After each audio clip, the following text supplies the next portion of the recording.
Just in terms of where that leaves your assessment of the Saudi economic recovery, ahead of expectations? Well, it has been performing quite well among the GCC nations. If you look at any of the recent economic indicators, they have all been quite positive, including the PMI.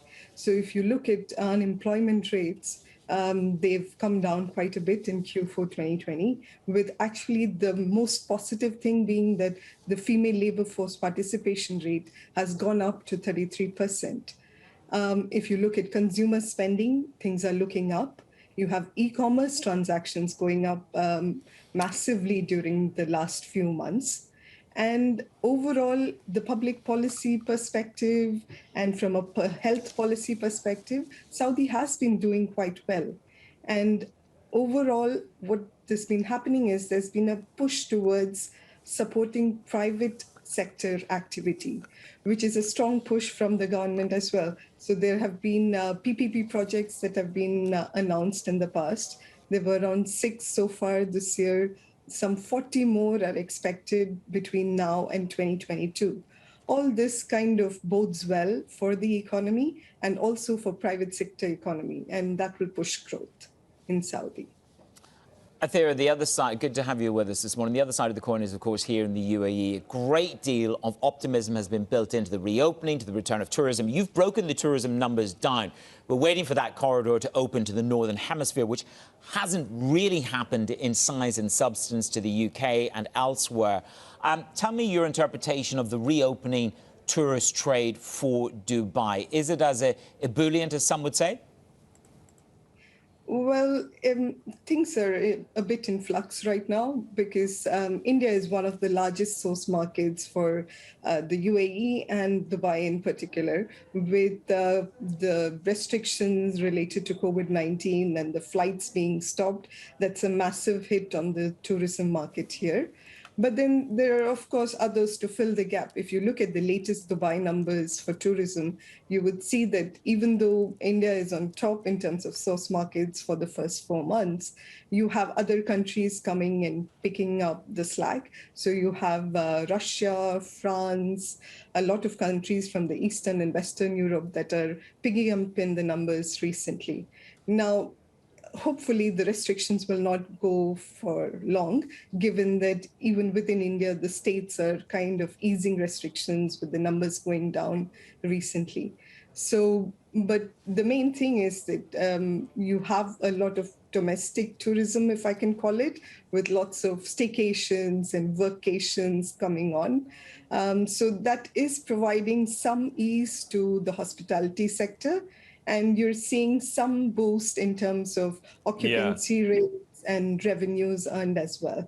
Just in terms of where this leaves us with the broader recovery in the Gulf Cooperation Council, who's going to lead this sort of next stage of a rebound? Is it going to be the UAE and Saudi, or could there be other countries that sort of take the lead from here? Well, to be very honest, the largest economies of the GCC will definitely be on top. So you have both Saudi and UAE who have been performing well. And given vaccination paces and the pace of recovery, both these economies will tend to outdo the others. There are, of course, other worries of fiscal issues and so on in, say, a Bahrain or an Oman. So they will take longer to recover. So the pace of recovery would depend on how soon they are able to vaccinate, how soon they are able to ease restrictions, how soon they are able to attract people from across the world to come visit, and so on. So a lot depends on the pace of vaccination, and the pace of recovery will be dependent on that. When you look at this and you translate it into markets, you talk about the sort of the alpha of Abu Dhabi up for 8 months in a row. Dubai lagging that. The Kingdom of Saudi Arabia up for 5 months in a row. Is a great deal of what you've said about the bulkhead of growth and reopening already in the equity story?